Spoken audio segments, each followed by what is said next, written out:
llegado para nosotros el momento más temido que esperado de recoger las ansias, de atender el clamoroso requerimiento de cuantos amando a la patria no ven para ella otra solución que libertarla de los profesionales de la política. Este movimiento es de hombres. El que no sienta la masculinidad completamente caracterizada, que espere en un rincón, sin perturbar los días buenos que para la patria preparamos. Españoles, ¡viva España y viva el rey!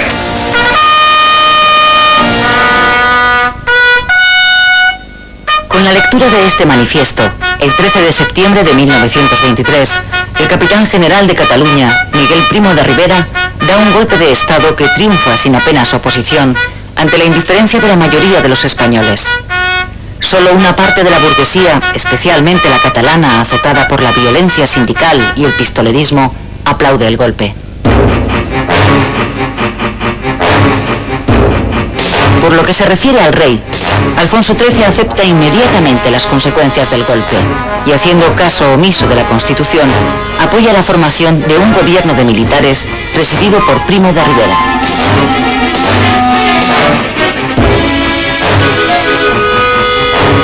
España deja así de ser una monarquía constitucional para convertirse en una dictadura.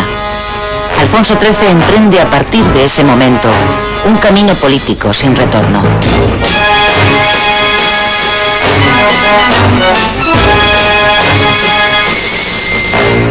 El nuevo régimen suspende las garantías constitucionales, disuelve las Cortes, expulsa a los partidos políticos fuera de la vida pública, establece la censura de prensa, pone en manos de los militares el gobierno de las provincias y extiende a toda España los somatenes, la milicia armada de voluntarios de origen catalán con la misión de velar por la ley y el orden.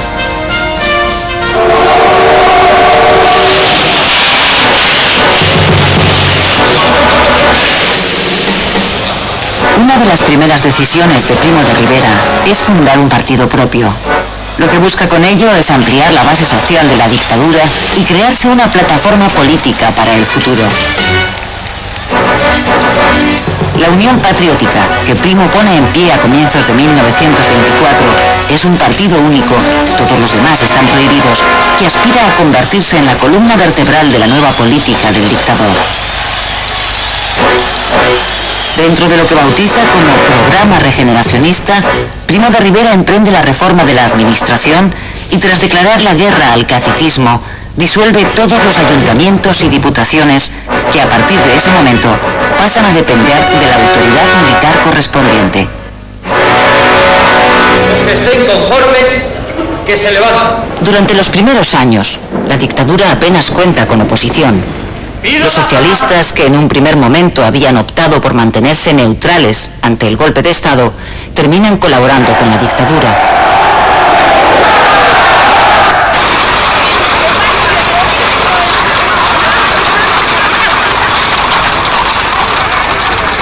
Cuando los socialistas entierran a su fundador, Pablo Iglesias, en 1925, en el seno del partido y del sindicato conviven ya dos tendencias. Una mayoritaria, defendida por los sindicalistas y liderada por Francisco Largo Caballero, favorable a la colaboración con la dictadura. Y otra, minoritaria, defendida por los políticos liderados por Indalecio Prieto, que apuesta por oponerse a ella. ¡Alto! Anarquistas y comunistas son declarados ilegales y perseguidos por el régimen de Primo de Rivera. En el sindicato anarquista, que pasa a la clandestinidad, se produce con ese motivo un enfrentamiento entre los posibilistas, partidarios de la acción sindical, y los revolucionarios, que apuestan por la insurrección armada. Son estos últimos los que fundarán en 1927 la Federación Anarquista Ibérica, la FAI.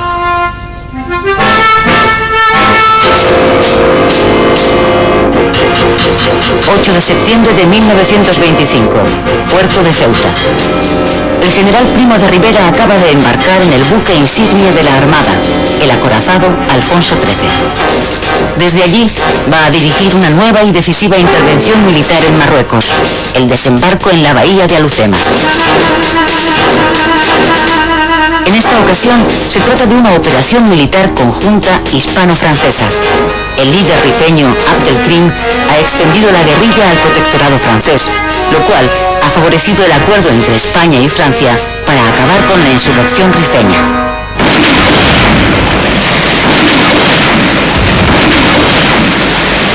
El éxito del desembarco es total. Las tropas aliadas trituran a la resistencia rifeña en la bahía de Alhucemas en cuestión de horas.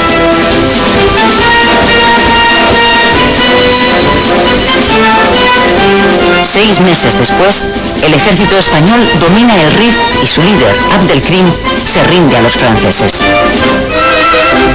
Los oficiales africanistas, los que han hecho su carrera militar en Marruecos, jugarán pocos años después un papel decisivo en la historia de España. Son Sanjurjo, Mola, Codet, Varela o Franco.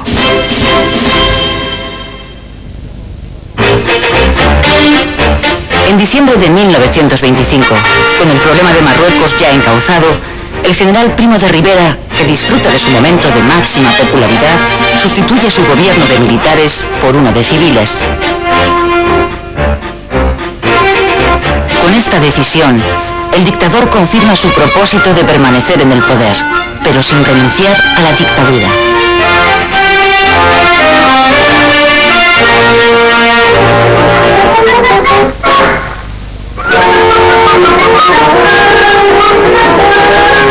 La Belle Époque, la alegría de los años 20, llega a España con retraso, aunque con la suficiente fuerza como para empezar a romper los viejos moldes de la moral tradicional.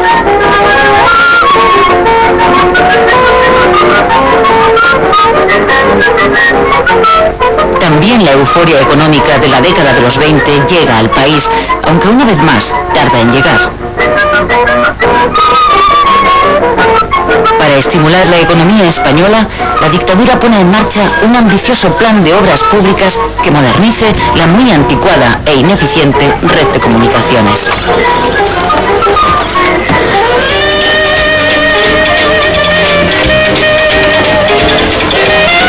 Se inicia la construcción de más de 5.000 kilómetros de carreteras y de casi el doble de caminos vecinales. También se construyen cerca de 1.000 kilómetros de vías férreas y se renueva el material ferroviario.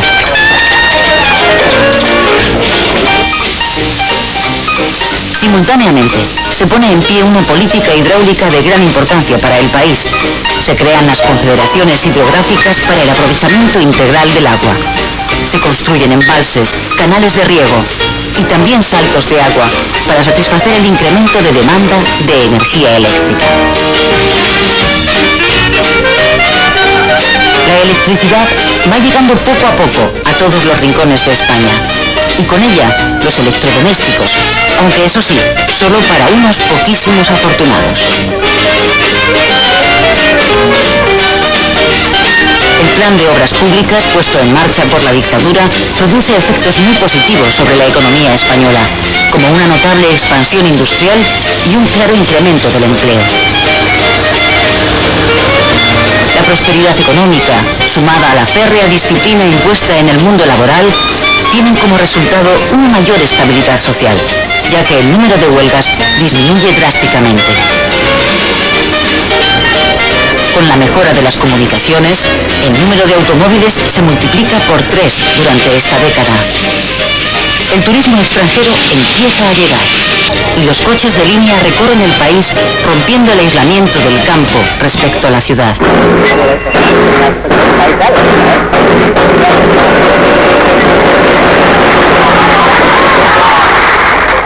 Para celebrar los 5 años del golpe de Estado y de su estancia en el poder, Primo de Rivera elige Barcelona. Con ese gesto, el dictador intenta recuperar el respaldo de la burguesía catalana, en ese momento ya muy alejada del general a causa de su política centralista. La decisión de suprimir la Mancomunidad de Cataluña y el decreto por el que se prohíbe el uso del catalán en los actos oficiales han provocado a esas alturas que el nacionalismo moderado se haya visto ya desbancado por otro más radical, cuyo líder es Francesc Macià.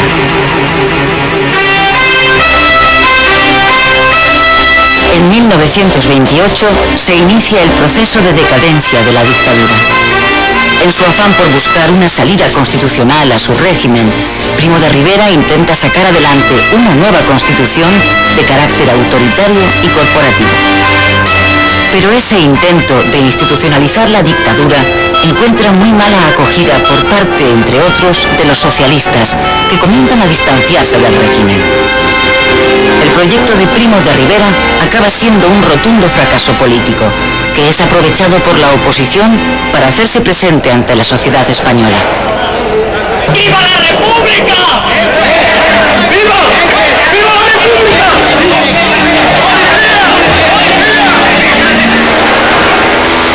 En 1929 se celebran en España dos grandes acontecimientos que son utilizados por la dictadura como escaparate de la modernización del país. La Exposición Iberoamericana, que se celebra en Sevilla, y la Exposición Universal de Barcelona. El éxito indiscutible de ambas exposiciones no consigue, sin embargo, disimular una evidencia: el hecho de que la dictadura empieza a resquebrajarse.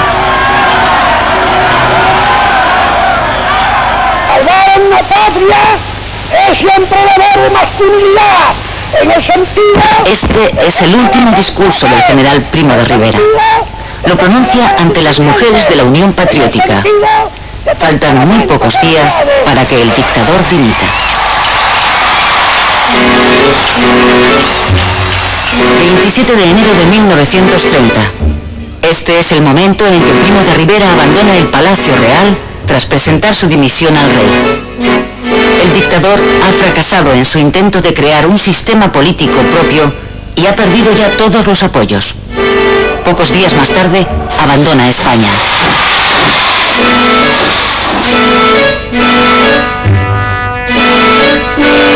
Con el prestigio de la monarquía profundamente deteriorado a causa de su complicidad con la dictadura, Alfonso XIII tiene ante sí una ardua tarea: tutelar el primer intento de transición política a la democracia de la historia de España.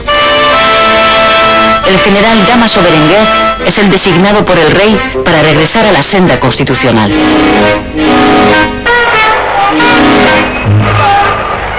El gobierno de Berenguer, conocido popularmente como la dictablanda, aborda la transición con tal lentitud que la opinión pública deja de creer en la sinceridad de sus propósitos y se distancia aún más de la monarquía. En agosto de 1930 se reúnen en San Sebastián representantes de las fuerzas antimonárquicas. Republicanos, socialistas y regionalistas firman un pacto por el que se comprometen a derribar la monarquía.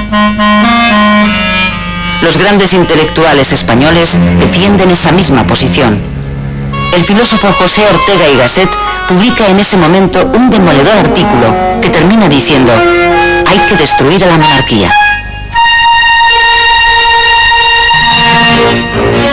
En diciembre de 1930 estalla en Jaca una sublevación militar a favor de la República. Pero la huelga general prevista como apoyo no llega a declararse por la falta de coordinación del Comité Revolucionario y la sublevación fracasa. Los capitanes Fermín Galán y Ángel Hernández, responsables del levantamiento de Jaca, son fusilados y los miembros del comité van a la cárcel. Eso empuja a parte de la opinión pública hacia la causa republicana. Cuando el gobierno se decide a convocar, por fin, elecciones generales, los partidos políticos se niegan a participar en ellas. Berenguer dimite. Febrero de 1931. El almirante Juan Bautista Aznar es designado por el rey para formar nuevo gobierno. Aznar convoca elecciones municipales para el 12 de abril.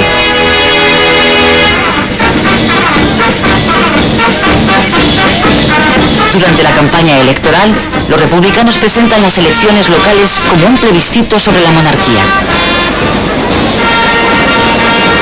Los resultados electorales suponen para todos una sorpresa.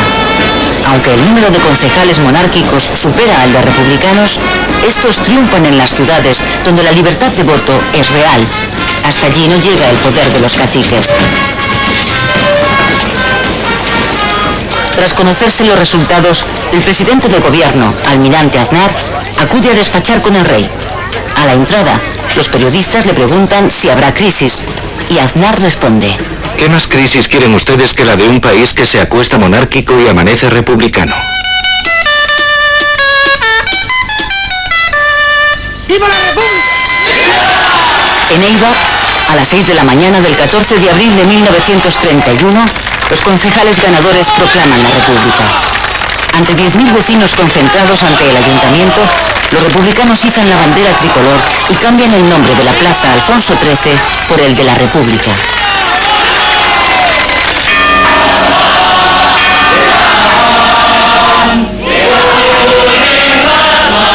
El ejemplo de Eibar se extiende por toda España. En Barcelona, grupos de manifestantes republicanos se dirigen a mediodía a la plaza de Sant Jaume. Los líderes de Esquerra Republicana, partido ganador de las elecciones, han convocado por radio la manifestación. Ante los barceloneses congregados, Lluís Companys y Francesc Macià proclaman la República Catalana desde el balcón del ayuntamiento.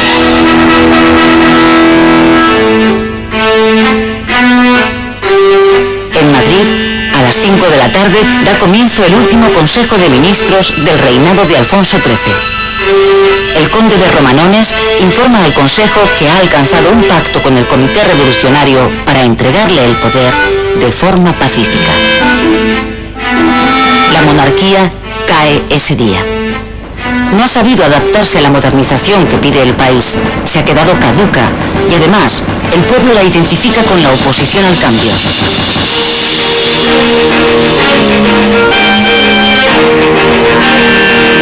Cuando los ministros abandonan el palacio, los madrileños ya han tomado las calles para expresar su alegría por la llegada de la República.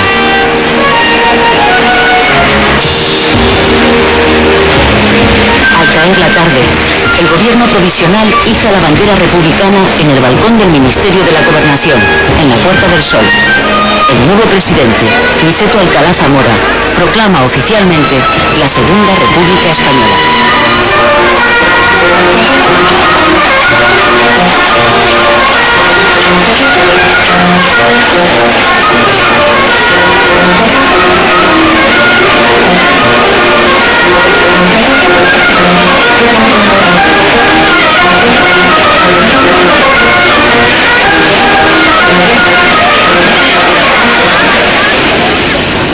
De abril de 1931.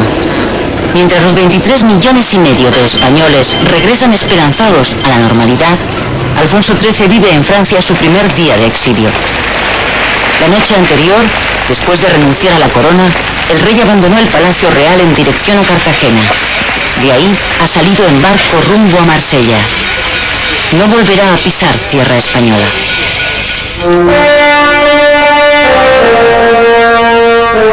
El gobierno provisional, consciente de las expectativas creadas por el cambio de régimen, anuncia enseguida que se propone transformar el Estado para hacerlo más moderno, laico y democrático. El presidente Alcalá Zamora hace ante las cámaras su diagnóstico.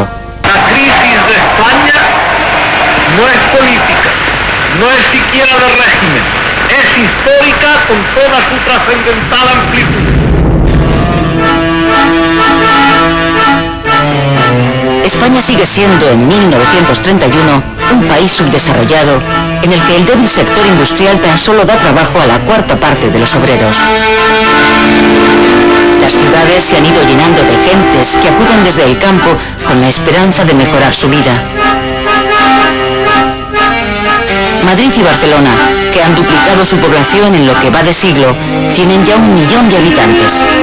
Pero más de la mitad de la población, el 60%, continúa viviendo y trabajando en el campo, donde la pobreza alcanza límites extremos.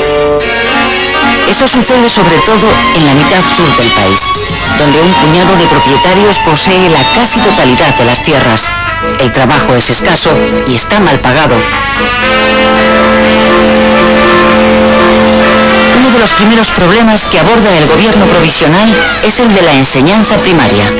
Faltan tantas escuelas y maestros como los que en ese momento hay. De cada 100 españoles, 44 no saben leer ni escribir. El Ministerio de Instrucción Pública aumenta el presupuesto de educación un 50% para poder abrir cada año 5.000 nuevas escuelas. El objetivo esencial es el de poner en pie un sistema de educación pública totalmente laica, capaz de sacar al país del atraso que padece.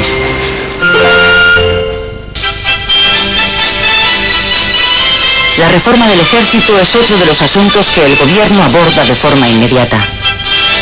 Manuel Azaña, ministro de la Guerra, busca la modernización del ejército y, sobre todo, una renovación política de los mandos militares, que aunque no se han opuesto al advenimiento de la República, la han recibido con evidente recelo.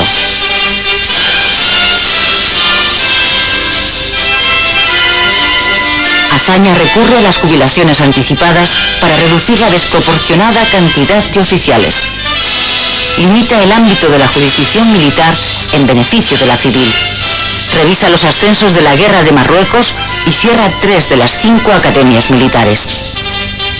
Las medidas de Azaña son mal recibidas por un sector del ejército que se aleja así de la República.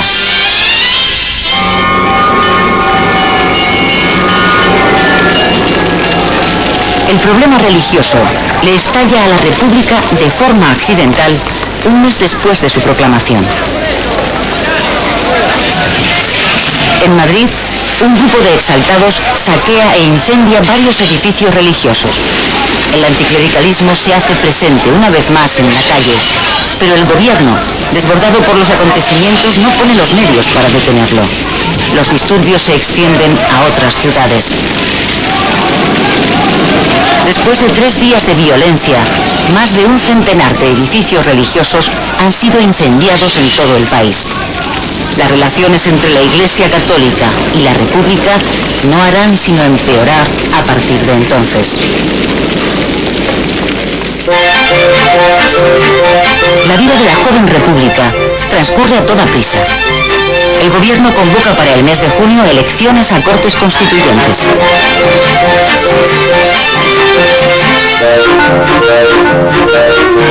El país se llena de mítines a los que por primera vez los españoles acuden en masa. Se presentan a estas elecciones partidos de todas las tendencias, desde monárquicos a comunistas. Los partidos de la coalición republicano-socialista que formaron el gobierno provisional salen vencedores. El más votado es el Partido Socialista, seguido por el Partido Radical, ahora centrista, de Alejandro Lerroux. La derecha queda reducida a una minoría. En diciembre de 1931, después de 6 meses de tensos debates, las Cortes aprueban sin consenso la Constitución de la República.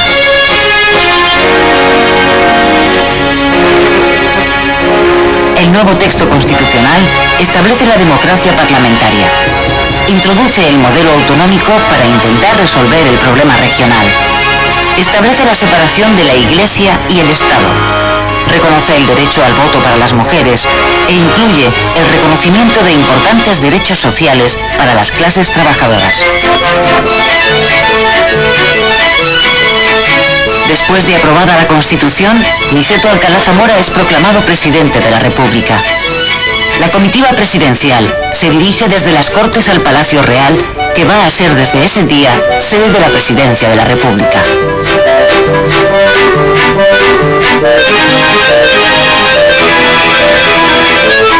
Como presidente del gobierno es designado Manuel Azaña. El único documento sonoro que nos ha quedado de la voz de Azaña son las palabras de bienvenida al presidente del gobierno francés. Habiendo encontrado el señor Herriot en su doble representación personal y oficial, por parte del gobierno francés y del pueblo español, la más cordial acogida y los sentimientos fraternales y pacíficos que han de unir de aquí en adelante a la República Española y a la República Francesa.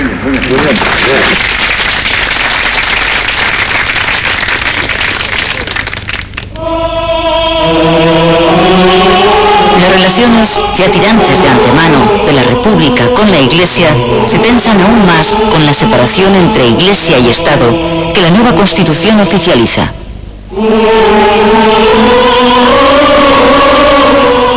Iglesia pierde a partir de entonces todos los privilegios que hasta ahora había tenido en su relación con el Estado. La nueva legalidad acaba con el pago de haberes al clero. Establece el matrimonio civil y el divorcio. Prohíbe a las órdenes religiosas que se dediquen a la enseñanza. Elimina los símbolos religiosos de todas las instituciones públicas. Disuelve a la Compañía de Jesús. Muchos jesuitas se irán al exilio.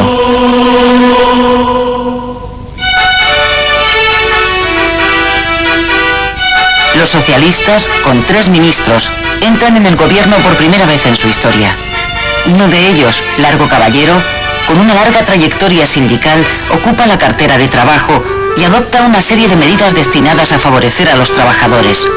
Subida de sueldos, jornada laboral de 8 horas para los jornaleros, vacaciones pagadas, establecimiento de un salario mínimo, seguridad social y seguro de enfermedad obligatorios.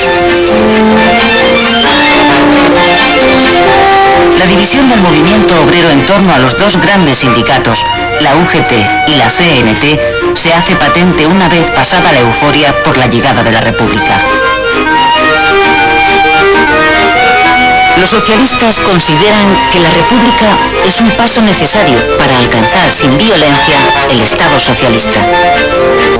La CNT, sin embargo, le declara la guerra a la República desde el primer momento. Los anarquistas, liderados por el sector más radical, la FAI, son partidarios de la insurrección violenta y continua, lo que ellos llaman gimnasia revolucionaria, hasta acabar con el Estado burgués republicano y establecer el comunismo libertario. Las huelgas y los estallidos revolucionarios de los anarquistas son reprimidos con firmeza por el gobierno.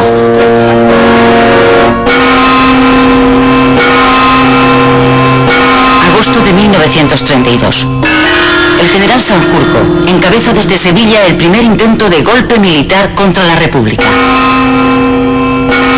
Cuenta con el apoyo de un grupo de monárquicos y de un reducido número de mandos militares. La sublevación es fácilmente neutralizada por el gobierno. El general Sanjurjo, detenido y condenado a muerte, es finalmente indultado. Tras beneficiarse de una amnistía, se exilia en Lisboa. Desde allí, esperará una mejor ocasión para volver a intentarlo. El éxito del gobierno frente a los golpistas le sirve a Azaña para sacar adelante 2 proyectos que permanecían atascados en el Congreso: el Estatuto Catalán y la Reforma Agraria. En ese momento hay en España casi 2 millones de campesinos sin tierra, braceros eventuales que pasan gran parte del año en paro y que malviven con míseros jornales. El objetivo de la reforma agraria es que los jornaleros sin tierra acaben convirtiéndose en propietarios.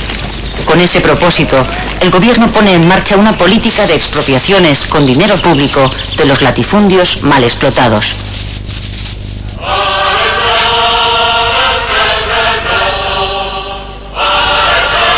Septiembre de 1932. Miles de personas se echan a la calle en Barcelona para recibir a Azaña. Azaña va a hacer la entrega oficial al pueblo catalán del Estatuto de Cataluña, que las Cortes españolas acaban de aprobar. Los estatutos del País Vasco y Galicia están todavía en fase de discusión. El Estatuto proclama a Cataluña región autónoma dentro del Estado español. El apoteósico recibimiento que los catalanes hacen a Azaña es una prueba de agradecimiento por su empeño en sacar adelante este estatuto.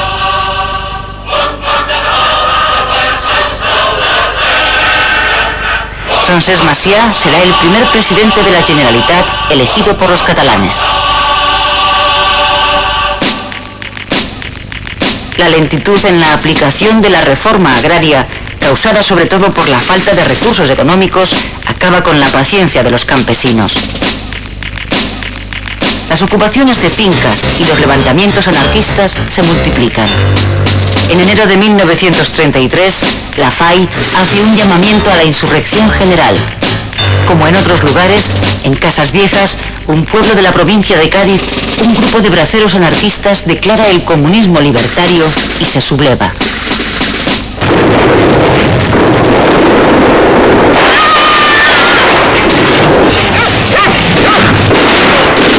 23 personas mueren víctimas de la brutal represión contra los anarquistas de Casas Viejas. La tragedia sobrecoge a la opinión pública. La derecha culpa al propio Azaña de lo ocurrido e intenta derribarle en el Parlamento. Dentro del socialismo comienza a extenderse la idea de que hay que abandonar el gobierno de coalición con los republicanos para no compartir responsabilidades con la burguesía reformista. Lo sucedido en Casas Viejas supone un golpe político mortal para el gabinete de Azaña, que acabará dimitiendo en septiembre de 1933. Se convocan nuevas elecciones para noviembre.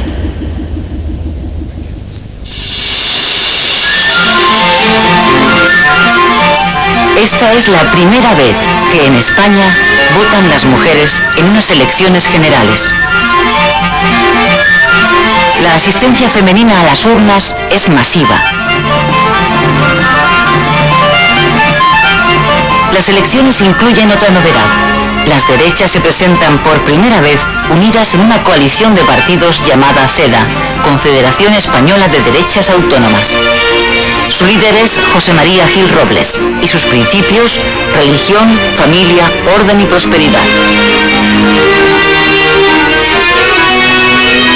El resultado de las elecciones de noviembre da un vuelco total a la situación. La derecha triunfa, aunque no alcanza la mayoría. El Partido Radical de Lerroux, de centro, se fortalece.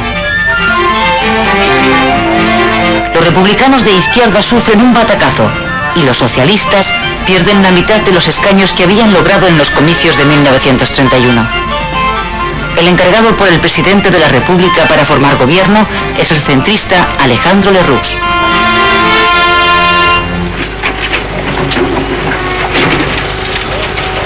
El año 1933 se despide con 500.000 de parados.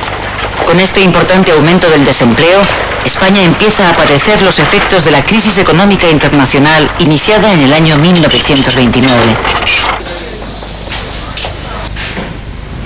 El panorama que ofrece Europa, que lleva varios años padeciendo la crisis, es desolador. Países pujantes como Inglaterra o Alemania se han derrumbado económicamente. Como consecuencia del paro y la consiguiente pobreza, se ha producido un claro retroceso del liberalismo en beneficio de partidos tanto de izquierdas como de derechas, de signo totalitario y contrarios a los sistemas parlamentarios. En Alemania, la democracia ha sido aniquilada. Tras haber ganado las elecciones, el nazi Adolf Hitler se ha hecho con el poder absoluto y ha impuesto un Estado totalitario. En Italia, el fascismo de Mussolini se ha visto radicalmente reforzado por el auge del nazismo en Alemania.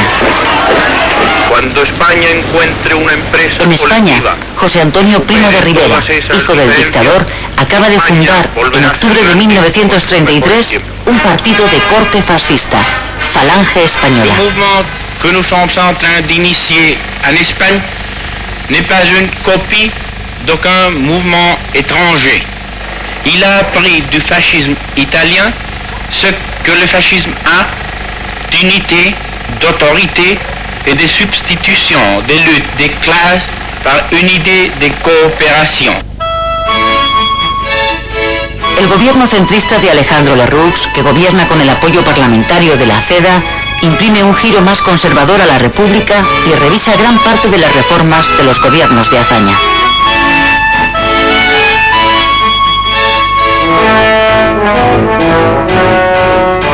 En la oposición, los socialistas, desencantados por el alto precio pagado por su participación en el gobierno que les ha llevado a la derrota electoral, se radicalizan. Los llamados bolcheviques se hacen con el control, tanto del partido como del sindicato. Encabezados por Largo Caballero, comienzan a preparar poco después de las elecciones una huelga general revolucionaria como paso previo para implantar en España un Estado socialista. Amenazan con llevar a cabo su plan revolucionario si la CEDA entra en el gobierno. Los socialistas identifican a los cedistas con la amenaza fascista que se extiende por Europa.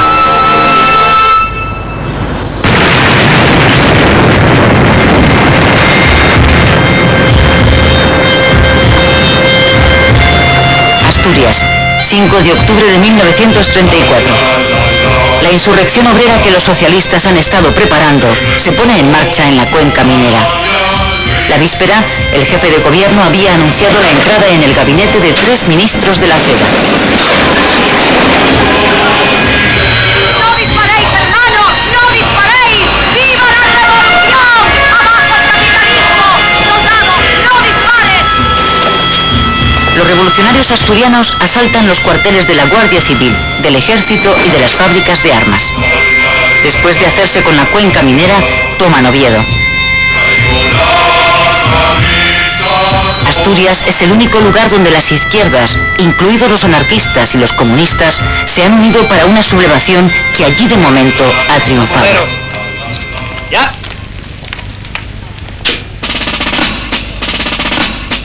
Barcelona, 6 de octubre. Lluís Companys, nuevo presidente de la Generalitat, rompe con el gobierno central y proclama el Estado catalán dentro de la República Federal Española. La insurrección catalana, que no cuenta con el respaldo de los anarquistas, es aplastada después de 10 horas de lucha por el ejército. Se producen 46 muertos. El gobierno republicano suspende temporalmente el estatuto y encarcela a su presidente.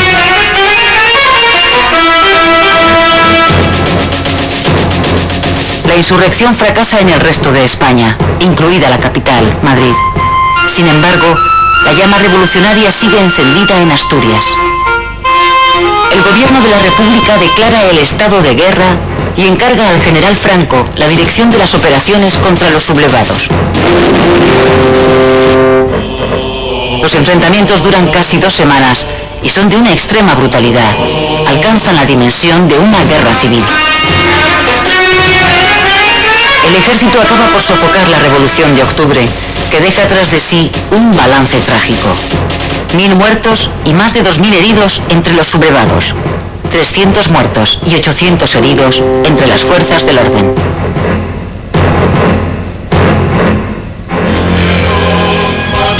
Cerca de 30.000 personas son encarceladas, entre ellas los dirigentes del PSOE y la UGT. La represión que sigue a la derrota de los revolucionarios encona aún más los ánimos.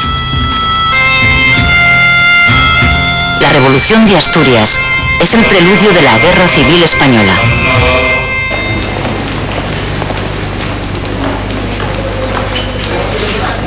$200.000 personas llegadas de toda España se dirigen en octubre de 1935 hacia el Campo de Comillas, en Madrid, donde Manuel Azaña va a dar un mitin. Ha pasado un año desde la Revolución de Octubre y los partidos de izquierda comienzan a recuperarse. Azaña pide el entendimiento entre ellos para rescatar la República de manos de la derecha. Su propuesta acabará cuajando en el Frente Popular, una coalición de partidos que incluye desde la izquierda republicana hasta los comunistas, pasando por los socialistas. El gobierno de coalición de centro-derecha cae y se convocan elecciones para febrero de 1936. Es la oportunidad que esperaba el Frente Popular. Su campaña electoral se apoya en la petición de amnistía para los presos de octubre y el restablecimiento de las reformas de Azaña.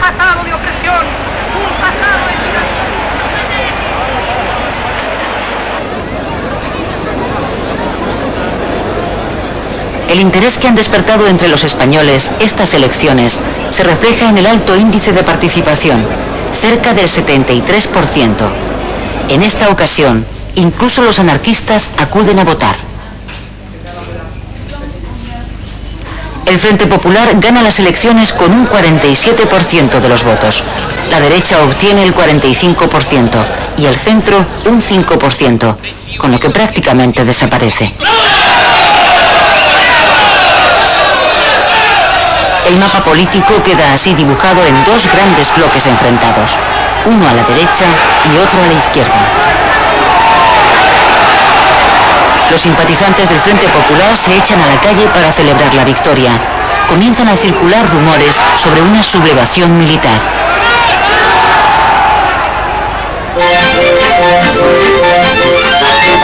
Manuel Azaña vuelve a hacerse cargo del gobierno, este formado únicamente por republicanos.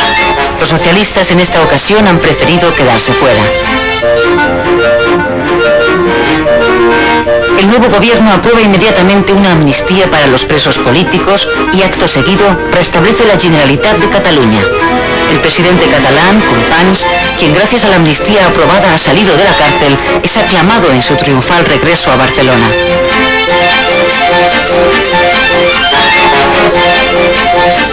Para acabar con los insistentes rumores que hablan de un inminente golpe de Estado, Azaña aplica una política de traslado forzoso a los generales que estarían en condiciones de encabezar un levantamiento. El general Franco es mandado a Canarias, el general Godet a Baleares y el general Mola a Pamplona. Lo que Azaña no sabe es que Mola, en contacto con el general Sanjurjo, que continúa en el exilio, puso ya en marcha la conspiración militar en el mismo momento en que el triunfo del Frente Popular se hizo público. Desde su nuevo destino en Pamplona, Mola proseguirá sus contactos para atraerse a otros generales a la causa golpista. 3 meses después de las elecciones, Azaña es elegido presidente de la República.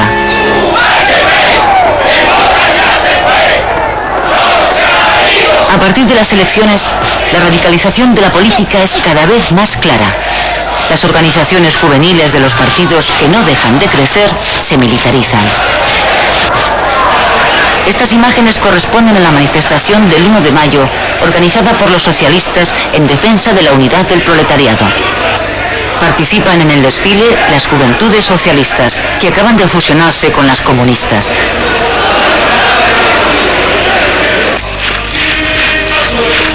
Estas otras imágenes corresponden a un entrenamiento paramilitar de las juventudes de Falange Española.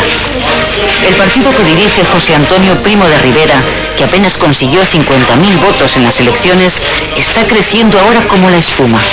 Las juventudes de la CEDA se pasan en masa al partido fascista.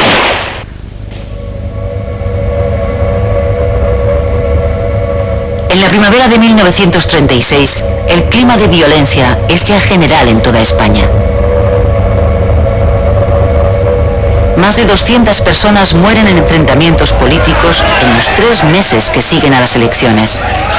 En la derecha y en la izquierda, las juventudes de los partidos no solo creen en las armas para solventar sus diferencias políticas.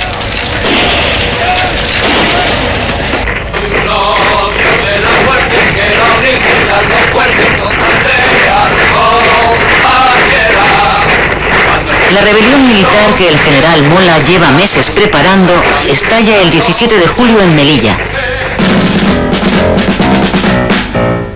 El 18 de julio, el general Franco se subleva en Canarias al frente de su guarnición. Tras dejar el control de Las Palmas en manos de los insurrectos, vuela hacia Tetuán en el Dragón Rapid para ponerse al mando de las tropas de Marruecos. Franco ha sido uno de los últimos generales en sumarse al golpe.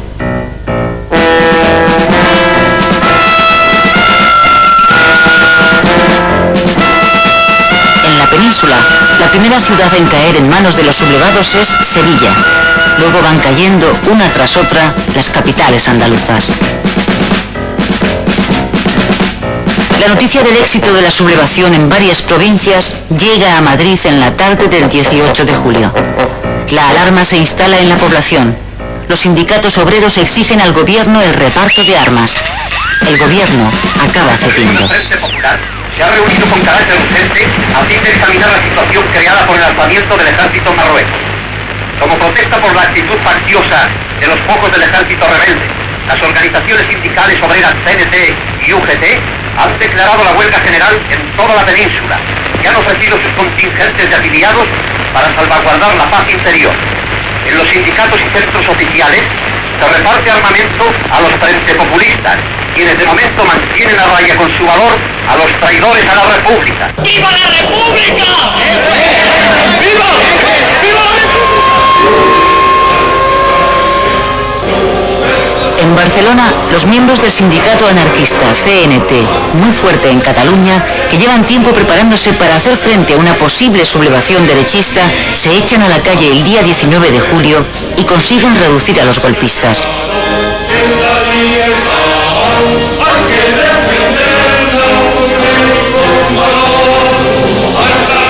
En Madrid, miles de obreros recién armados asaltan el cuartel de la Montaña, donde se han hecho fuertes los militares sublevados. Los asaltantes consiguen la victoria después de una matanza.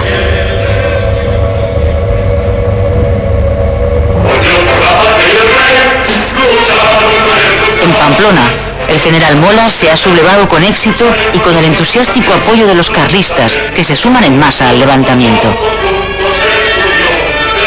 También caen las principales ciudades de Castilla y todas las de Galicia.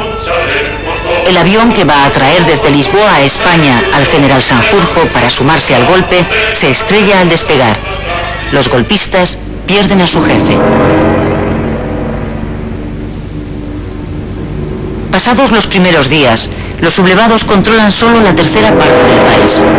Madrid y las ciudades industriales de España se han opuesto al levantamiento. El golpe, por tanto, ha fracasado. Los generales Mola y Franco comprenden entonces que solo por medio de una larga guerra de conquista podrán alcanzar la victoria. La guerra civil ha comenzado. España queda rota entre dos extremismos políticos. En una parte del país estalla la revolución, en la otra la contrarrevolución. No hay terrenos intermedios. En la zona republicana, el gobierno pierde la autoridad y el poder que pasan a manos de las organizaciones obreras a través de los comités populares. Hacer la revolución y ganar la guerra son sus dos objetivos.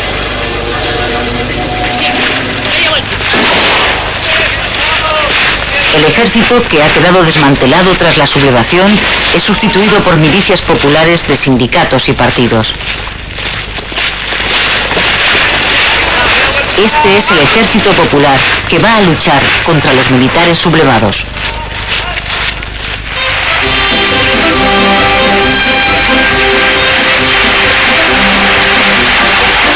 En la zona rebelde, los generales constituyen una junta de defensa que asume todos los poderes. El 1 de octubre, la junta militar elige al general Franco jefe supremo del ejército y del gobierno. Pasa a ser el generalísimo.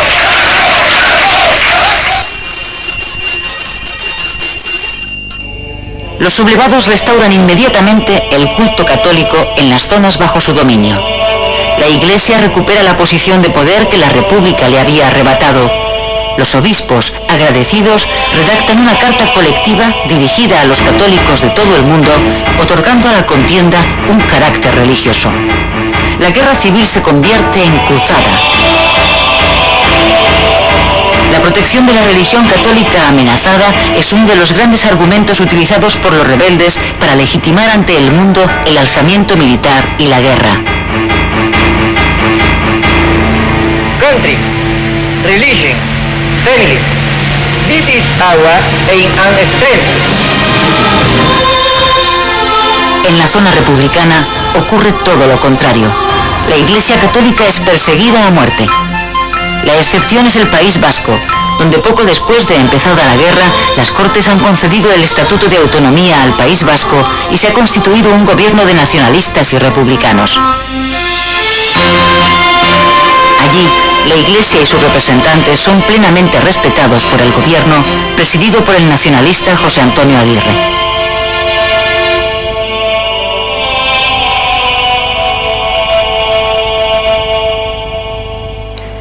Durante los primeros meses de la guerra, el ejercicio masivo del terror se impone en los dos bandos. Es entonces cuando se hace trágicamente famosa la modalidad del paseo, por el que se saca a las víctimas de sus casas durante la noche y tras ser paseados en camiones hasta las afueras de pueblos y ciudades, son finalmente asesinados. Unos 150.000 españoles son asesinados a lo largo de la guerra en ambas retaguardias.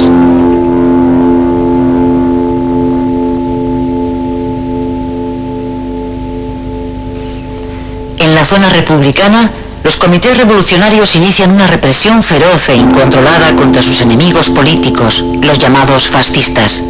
Miles de ellos son detenidos y en la mayor parte de los casos fusilados. La represión es especialmente dura con la Iglesia, que sufre la persecución más sangrienta de su historia.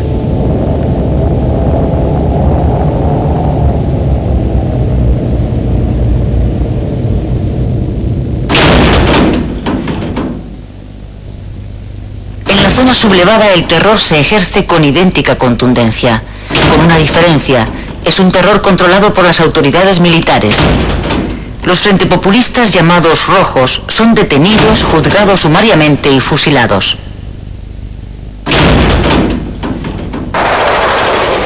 Además, y al margen del control férreo que los militares ejercen en la zona franquista, existe un terror extraoficial que practican los grupos de extrema derecha.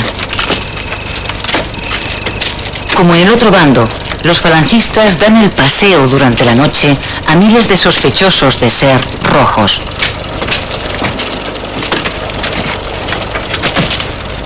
El poeta Federico García Lorca es una de sus víctimas. Es fusilado en Granada al comienzo de la guerra.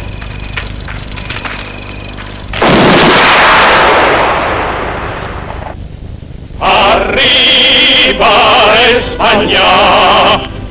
Desde el primer momento de los enfrentamientos se hace evidente la importancia de la ayuda militar exterior para poder ganar la guerra. Hitler y Mussolini son los dos grandes proveedores de material de guerra a los sublevados. Italia colabora además con el envío de 80.000 hombres y Alemania con una unidad aérea de combate de 100 aviones y los 4.000 hombres de la Legión Cóndor.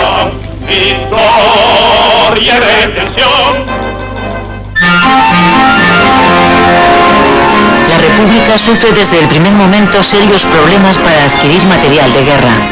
Francia e Inglaterra deciden no suministrar armamento a ninguno de los dos bandos combatientes. La política de no intervención que siguen los gobiernos de París y de Londres es un intento de impedir que la guerra civil española se convierta en el detonador de un conflicto a escala mundial. Eso perjudica seriamente al gobierno republicano. En el otoño del 36, el líder comunista Stalin decide abandonar su política de neutralidad y acude en ayuda de los republicanos. A lo largo de toda la guerra, la República no va a recibir otra ayuda exterior verdaderamente importante que la que recibe de Rusia.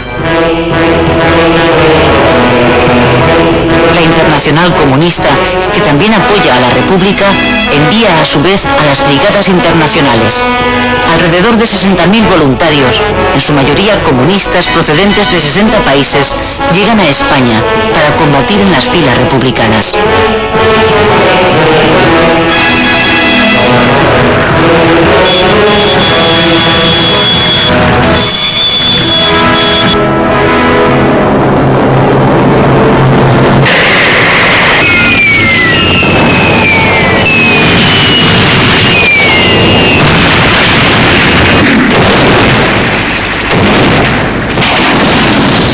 La guerra civil se convierte en una guerra de desgaste que dura 3 largos años.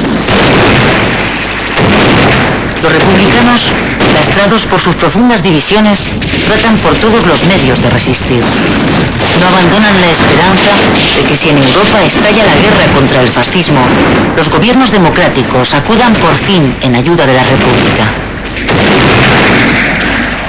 Por su parte, Franco, que parece no tener prisa en acabar la guerra, lo que busca es aniquilar a la República y a sus seguidores hasta eliminar para siempre su influencia en España. España cumple en los momentos actuales su designio providencial. Como en otras épocas, derrama ahora su sangre en defensa de la civilización. El mundo, en un mañana próximo, comprenderá la magnitud del sacrificio y entonará sus cantos de agradecimiento. Después de casi 3 años de guerra, el avance lento y metódico del ejército franquista se demuestra imparable. Poco a poco, tras duras batallas, se hace con la totalidad del país. El 27 de marzo de 1939, la República abandona definitivamente el campo de batalla.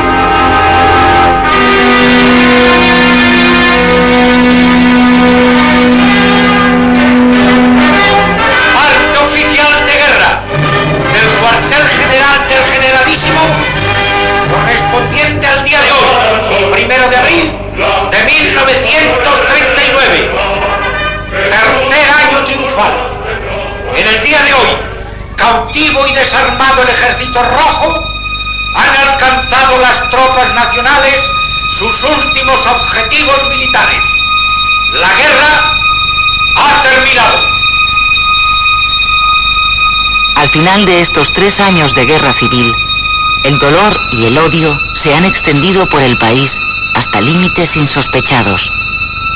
La herida de la guerra permanecerá abierta durante varias generaciones en el corazón de los españoles.